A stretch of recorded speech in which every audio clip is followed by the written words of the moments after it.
Okay, folks, what we got here is a step pulley Bridgeport. It's got a 9 by 42 inch table. It's in pretty good shape. There's a couple of oopses in the table. The ways are they're chrome ways. Definitely not as nice as the last one. But honestly, we put it right here in the middle of the travel and try to shake it. And there's not a lot of movement going on there, so it's pretty impressive. There is actually scraping here. It's just not as nice as the last one. Backlash wise in the screws is pretty incredible. It's right in the middle of the travel, which is where everybody uses it. Okay, as you can see, there's about, let's see, I'll put it on 50 here, going up to about 56, 57. So 7 thousandths backlash there. Put it on 0 on this one. I'm going to lock the table. And so I'll put her on 0. So very little backlash in the screw. A lot of times what we do is we take screws out of the rebuild machines we do, and we use them in the machines that we're just selling. So you're basically, a lot of times you're getting a pretty good screw, because the only thing is, when I do the rebuilds, I got to say I put a new screw in something. So I take out what might be a good screw, put it on the table or in a shelf, and use it for later dates. So as you can see, it's got Sony, I think they're the LH, this is an LH30 system. Nice little unit. If you've ever worked with Sony, these magnetic scales were awesome. Simple, they're easy to clean. They don't actually contact the scale. So you got that X and Y. And again, very nice condition on that. I've ordered the shields, so it'll come with shields on it, so you can run it safely.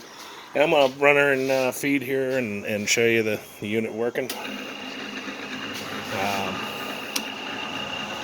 So the automatic feed does work. I'm going to disengage it, move it down a little bit. Make sure I'm not going to hit my table. Put it in so you can see it knock off. Now we have adjusted the safety clutch in it so that if you got into a cut too heavy, it can be overcome, but it's set very nicely, so you can drill with it and not have to worry too much about that. High and low both run about equally the same. I know some of you are going to say, Mike, that video is pretty shaky. Well, I do a lot of the stuff by myself, so you'll have to excuse me. But it's going to come with, we're going to throw in some collets, some end mills, drills, starter bit, that kind of stuff. So you'll get a little kit, starter kit, so when you get it back to your shop, you can start using it. The only thing you might need to purchase that most people do these days would be a power feed for the X-axis. We can install a brand new power feed for $450, and then a vise. And I can sell you a Kurt vise for 500 and something, or I can sell you an import copy of a Kurt for about $225, and it's a copy of a Kurt. It's an angle lock style vise, and I tell you the truth, I sell a bunch of them, and for garage shops and that, they're great. Small tool rooms and that kind of stuff, they'd be fine. So that's going to conclude this video of this pretty decent Bridgeport.